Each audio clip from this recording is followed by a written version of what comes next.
For this PowerPoint presentation, we're going to be talking specifically about the physiology aspect of the integumentary system. There are 6 aspects that we will be talking about, which are thermoregulation, blood reservoir, protection, cutaneous sensations, excretion and absorption, and synthesis of vitamin D. So let's start with thermoregulation on the next slide.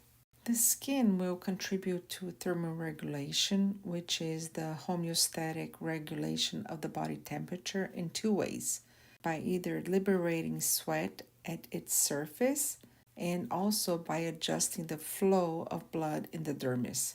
We did talk about this on the previous learning outcome when we discussed the eccrine sweat glands.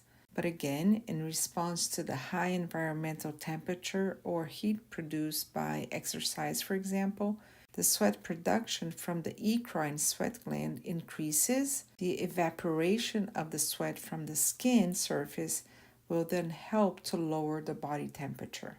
In addition, the blood vessels in the dermis of the skin will dilate, meaning that they become wider, and consequently more blood flows through the dermis, which increases the amount of heat loss from the body.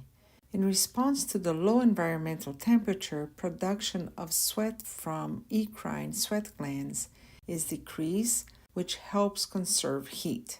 Also, the blood vessels in the dermis of the skin constrict, which means that they become narrow, which decreases blood flow through the skin and reduces the heat loss from the body as well. Another way to generate heat is through skeletal muscle contractions, which we already talked briefly about this when we covered the different types of body tissues. The dermis houses an extensive network of blood vessels as seen on this image that will carry 8 to 10% of the total blood flow in a resting adult. For this reason, the skin is considered to be a blood reservoir as it stores blood within this structure. The skin provides protection to the body in various ways. First, keratin protects underlying tissues from microbes, abrasion, heat, and chemicals, due to the fact that the tightly interlocked keratinocytes resist invasion by microbes. Next, the lipids released by the laminar granules, which are present in the stratum granulosum, will inhibit the evaporation of water from the skin surface, therefore protecting against dehydration. They also delay the entry of water across the skin surface during showers and swims, for example. Then we have the actions of the glands.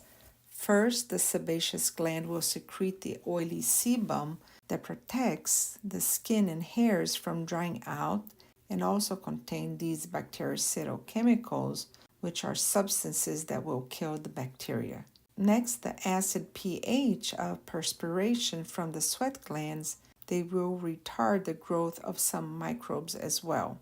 Then the pigment melanin will help to shield against the damaging effects of ultraviolet light. And lastly, macrophages, they will carry out this protective function that are immunological in nature.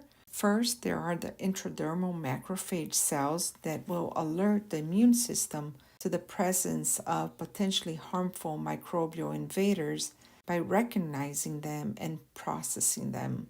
And lastly, we have the macrophages in the dermis that will help to phagocytize the bacteria and viruses that do manage to bypass this intraepidermal macrophage of the epidermis. Cutaneous sensations are sensations that arise in the skin, including tactile sensations like touch, pressure, vibration, and tickling, as well as thermal sensations such as warmth and coolness. Another cutaneous sensation, which is pain, usually is an indication of an impending or actual tissue damage. There is a wide variety of nerve endings and receptors that are distributed throughout the skin. We have already discussed the Merkel cells of the epidermis, the tactile corpuscles in the papillary of the dermis, and the pressure receptors in the reticular layer of the dermis as well, which are the lamellated corpuscles, also known as Pacinian corpuscles. We will discuss other different types of sensations when we go over the nervous system. The skin normally has a small role in excretion, which is the elimination of substances from the body, and absorption, which is the passage of materials from the external environment into the body cells. Despite the almost waterproof nature of the stratum corneum, about 400 mLs of water will evaporate through it daily. A sedentary person will lose an additional 200 mLs per day as sweat, and a physically active person, as you can imagine, loses much more. Besides removing water and heat from the body, sweat also is the vehicle for excretion of small amounts of salts, carbon dioxide, and two organic molecules that will result from the breakdown of proteins, which are ammonia and urea. The absorption of water-soluble substances through the skin is insignificant, but certain lipid-soluble materials do penetrate the skin. These will include fat-soluble vitamins like vitamin A, vitamin D, E, and K, certain drugs, and even oxygen and carbon dioxide gases.